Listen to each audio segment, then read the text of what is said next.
right, let's get into it. Who's going to be number one? Who's going to lock up that final college football playoff spot? And all that's coming up after the bumper. Don't be cornering me. Hold up. Time. You got to help me with that corner shit. What's up, kinfolk? It's RJ Young. I'm not on a step mill. Consider hitting the like and subscribe button because I upload a video every single day. It's always college football related, sports related. We have a good time. And today, we got to talk about who's in as ESPN continues to bombard us with that phrase and that question mark. Also, sign up for my newsletter. I'm going to write a banger about all of this as it goes down. But right now, we're predicting we're going to know who is going to get into the college football playoff. So let's run through it and let's make sure everybody's on the same page. Beginning with Friday night, we had Utah versus Oregon at Levi Stadium. And we had all the smoke from an analyst that was telling us, hey, look, dog, Utah's the real deal. Utah is 11-1. Utah skull drag UCLA. Skull drag Colorado. Never mind they got beat by a four-string quarterback at USC. Never mind that same quarterback whose name is Matt Fink went for 351 with 3 tutties and 1 pick in the only loss handed to the Utah Utes. Talking about Tyler Huntley being your man. Okay, all right. Well, the Oregon Ducks went all Scrooge on them and decided, no.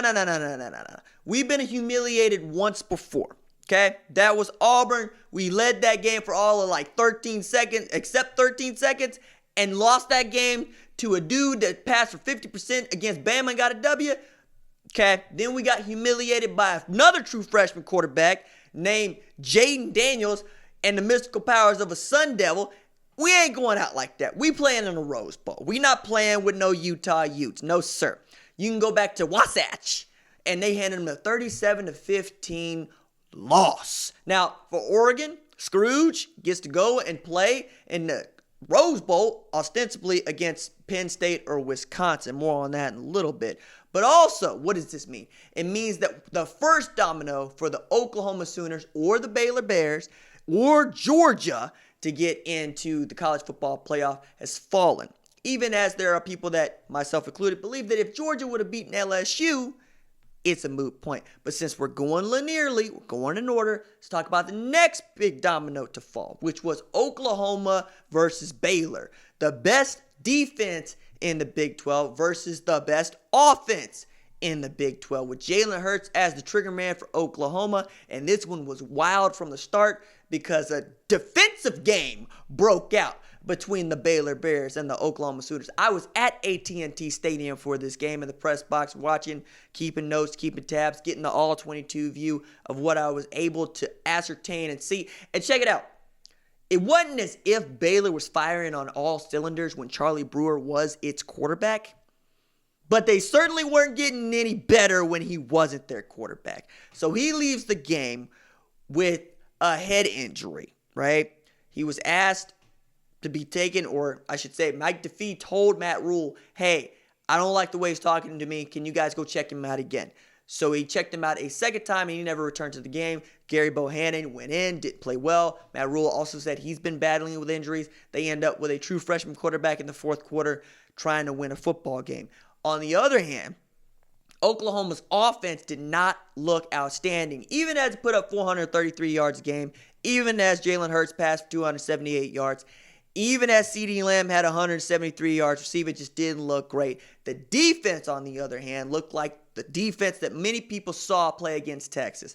15 tackles for loss, 6 sacks, and the big stop in overtime to win the Big 12 title for the 5th time in a row, 30-23. There is at least one fifth-year senior on this team who had an 18-yard TD in this game named Nick Baskin, who's got 5 Big 12 championship rings. Shout out to him. So that's the next domino to fall. And then we go into Georgia versus LSU, which is the top billed game of the weekend. Conference championship weekend. We're all watching the SEC. Matter of fact, My homies over at College Football Nerds put this one out on the Twitters. Standing room only seats for the Big 12 Championship at Jerry World were about $50. Standing room only seats at Mercedes-Benz Stadium in Atlanta, $255.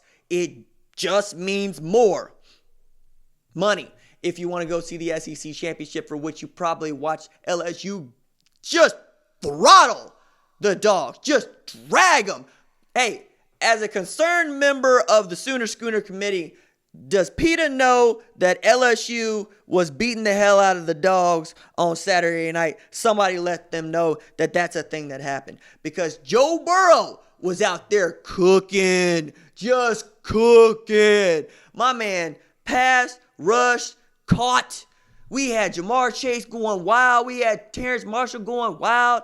We had a Georgia defense that had been the best in college football statistically all year get shown what a whooping actually looks like. And you know what it was? It looked just like 2017 Rose Bowl when Baker Mayfield was out in Pasadena cooking. He just didn't have half the defense that LSU's defense was. And as I've been saying, Derek Stingley is that dude. Don't nobody want to believe me, but I've been saying it. Derek Stingley, he gonna take away your best wide receiver. He gonna snatch your body. He gonna snatch your soul. He gonna snatch your pick. And that's exactly what he did. Jake Fromm out here trying to make George Pickens into some kind of Biletnikoff Award winner, and it just ain't happening. I did hate to see Dominic Blaylock go down with the knee injury. He needed help getting off the field. DeAndre Swift had just 2 carries. Don't know if he's okay or all right. Man, it would have been nice for Georgia to have George Pickens for both halves, but you know, he wanted to throw his hands at a Georgia Tech football player in a game that absolutely, positively did not matter last week. So they were without his services. I really liked the way LeCount looked. I really liked the way Andrew Thomas looked when he wasn't getting beat on the rush. And frankly, when you had opportunities to get Joe Burrow on the ground, that boy was good enough, quick enough to get away from you. And I think that the narrative about Joe Burrow changed when he got to LSU, because he's running this old styles offense, you know, like the beer. He's running this pro styles, old styles offense, for which Ed Orgeron said, well, hold up, wait a minute, something ain't right here. And he went to Steve Ensminger and said, yo, Ensminger, what we gonna do? Ensminger said, yo, there's this dude that really impressed me with the whiteboard while we had the Saints come through, named Joe Brady. He knew a little thing about passing game. All right, bring him on. So they brought him on, and all of a sudden they lighten up people, and Joe Burrow out here about to win this Heisman Trophy. But the thing is, Joe Burrow was recruited to Ohio State, and not the Ohio State that is run by Ryan Day, but the Ohio State that's run by Urban Meyer, and the Ohio State that was coordinated by Texas head coach Tom Herman. Tom Herman actually scouted Joe Burrow, brought Joe Burrow to Urban Meyer, said to Urban Meyer, I found your next Alex Smith. You know how fast Alex Smith is? Before he had the leg injury when he was at Utah, he was running 4.5 in the 40. So it makes total sense that Joe Burrow can cook your safeties, can cook your linebackers, can sidestep you and make you look silly, like ketchup on a salad. It's just not going to be a good look for nobody, unless your name is Pat Mahomes, and then you can put ketchup on whatever, because we're just going to call you eccentric, whereas if you weren't the NFL MVP, we might call you highly irregular, and that would be the nicest thing that we could be able to say about you. As it is, LSU had a statement that they wanted made, that they are not the number 2 team in the country. They're the number 1. They are the numero uno. They have played the toughest schedule. They played their toughest opponents, and they wiped the floor with everybody to move to 13-0 en route to an SEC championship, as Ed Orgeron goes, hold that tiger. Florida got him. Alabama got him. Auburn got him. Georgia got him. Texas. Let's not talk about Texas. Anyway, point is, they'll tell you, we played the toughest schedule. We ran everybody. We're the number 1 team. Sat us up against the number 4 team, for which we'll talk about here in a little bit. But let's keep moving linearly. Let's go straight into the ACC Championship game, and then we'll get into the Big Ten Championship game. And the ACC Championship, it wasn't a game. It wasn't a game. This was practice. We talk about practice for the Clemson Tigers, because they dropped 60 and the deuce on Virginia. 2 picks of Bryce Perkins, harassed him all night, sacked him twice. This is a dude that went just buck wild via tech to get into this game to be the sacrificial lamb from the Atlantic Coastal. And Clemson said, no. We run this. We run this. This our league. We let you play here. This our league. All right? You in our house. And, Dabo getting through to the boys. Trevor Lawrence going 16 of 22 for over 300. Come on, man. 4 tutties. Come on, man. Travis Etienne going for 1 run, 14 yards. Come on, man.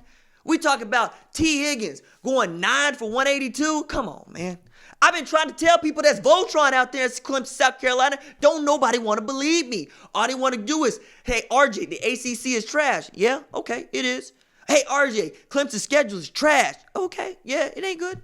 But you said that last year. And then what happened last year? They drugged Notre Dame, and then they skull drugged Alabama. And the one thing I can't say nicely about Virginia is that they scored more points on Clemson than Alabama did. They scored 17. Alabama scored 16 in the Acc Championship game. By the way, what's Alabama doing this weekend? What was they up to? Y'all know? I didn't see them. Did I miss them? Surely they was on TV playing football somewhere, right? No? What was it? Huh? What? I thought, but didn't they tell me that the Tide was, isn't it the Tide? Okay, well, maybe next year. I had to get in. I had to get it in. It's been 10 years of Saban as our overlord, all right? I had to get it in. All right, so then you go into the Big Ten Championship game. And Ohio State decided that it's going to up the difficulty from pro to all Madden against Wisconsin. Or should I say Wisconsin said, no. The second time around, we still play great defense. And this time, Jonathan Taylor is ready. And he was. He had over 130 yards rushing in the first half. Wisconsin is scaring the googies out of, because I don't want to say that other word, because they scaring the hell out of all the folks that had picked Ohio State as the class of college football, myself included. I wasn't necessarily scared, but I picked them as the class of college football, and I still think they're up there, right? I still think they're there. But you can't make a close game with a number 8 Wisconsin in a game you're supposed to run them in and expect to be the number 1 team in the country. We just not going to let you have that one. If you needed a second half comeback, if you needed to get hot toward the end, and you need to draw some stuff up for KJ Hill, and you got people on the Twitters making excuses about your quarterback having a knee injury and Jeff Okudah, your number 1 cornerback, not being able to play, and Wisconsin just knowing what you're doing and being a stout defense and having played Penn State and Michigan and then Wisconsin back to back, that is called excuses. And it's excuses when you're losing. It's an explanation when you're winning. It's excuses when you're losing. Nobody wants to hear excuses in college football, all right? I still think Ohio State is absolutely positively a load. I still think it's going to be Ohio State and Clemson in the college football playoff national championship game. Right now, I tend to pick Clemson in that game, even as I think Ohio State's a juggernaut. But we'll see, right? That can change. That's also with I'm looking at this 62, and I'm looking at your struggle against Wisconsin. And then you'll say, rightfully so, who the hell is Virginia to Wisconsin? It's a good point. But I'm going to tell you that the committee's watching the games the way that I'm watching the games. And I believe that the committee ain't going to put no 2-loss Wisconsin in there, even if they'd have beat Ohio State in the conference championship game, because you can't put a 2-loss Wisconsin in over a 1-loss Big 12 champion. It just ain't going to happen.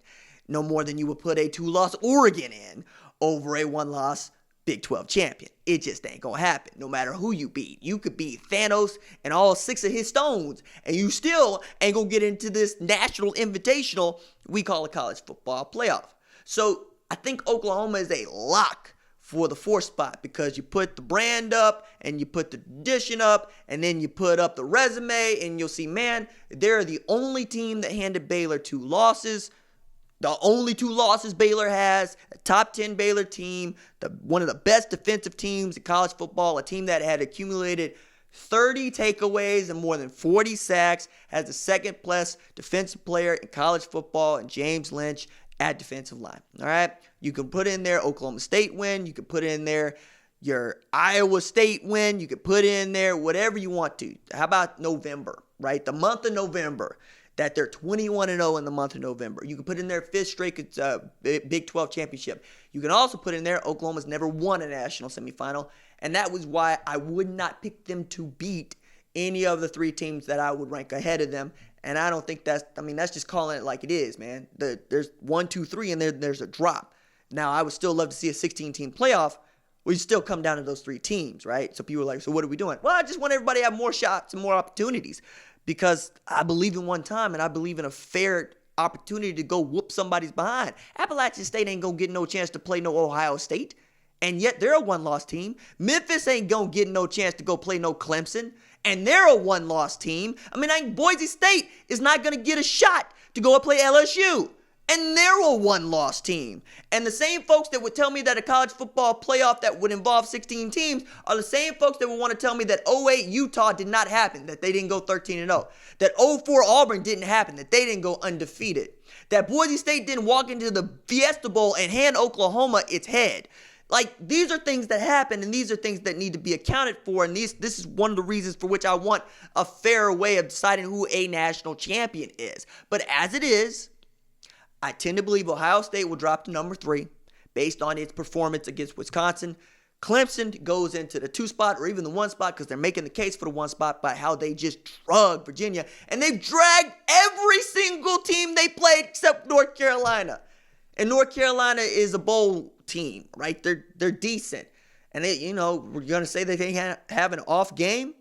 Well, if you can say Ohio State can have an off game, and Wisconsin's their off game in the conference championship. So maybe you give them the number 1 spot. But as I would see it, right? Yeah, Clemson's probably going to get drug at 3. They're going to get stamped at 3. Ohio State's going to get to 2, and LSU's going to get to 1. I would make an argument for flipping Clemson and Ohio State, but what you're really arguing about is the 1 spot. Because if you're the number 1 team, you do not want to play LSU, Clemson, or Ohio State in the semifinal. You want to play them in a national championship. You want to get Oklahoma and Jalen Hurts and his propensity to turn the ball over and which version of this Jekyll Hyde defense you're going to get out of Oklahoma. You feel comfortable with that. You also feel comfortable with that if you're looking at it from the 24/7 talent composite index, which is to say you think that you're deeper, you have more talent. And Derek Stingley and Grant Delpit and Jacoby Stevens and Christian Fulton, them dudes can play. Oklahoma secondary doesn't really match up, man. And you look at Clemson secondary, the same guy I could say the same. If they get Jeff Okudah back to go with Jordan Fuller, I could say the same about Ohio State. And then the front 7, you talk about the best defensive lines in college football are at Ohio State and Clemson. When you're talking about the second best offense is Joe Burrow and them. And who would you trust to go get you a bucket right now? Joe Burrow, Jalen Hurts. I would trust Joe Burrow to go get me a bucket more than I would trust Jalen Hurts. That's just full stop. And Trevor Lawrence has been playing some of the best football at quarterback anybody's seen played today. It all matters. So, one more time for the folks in the back. I got LSU at 1. I got Ohio State at 2. Clemson at 3, Oklahoma at 4. That is the prediction. That is how the College Football Playoff Selection Committee is going to lay this out. All right, be back to talk about what they actually did later. Deuces. First Class Heat and Air LLC is a family-owned HVAC business owned and operated in Tulsa, Oklahoma. First Class Heat and Air LLC gladly services northeastern Oklahoma. Give my man Lee a call at 918-606-1537. That's First Class Heat and Air LLC. Give Lee a call, 918-606-1537. Tell him RJ sent you.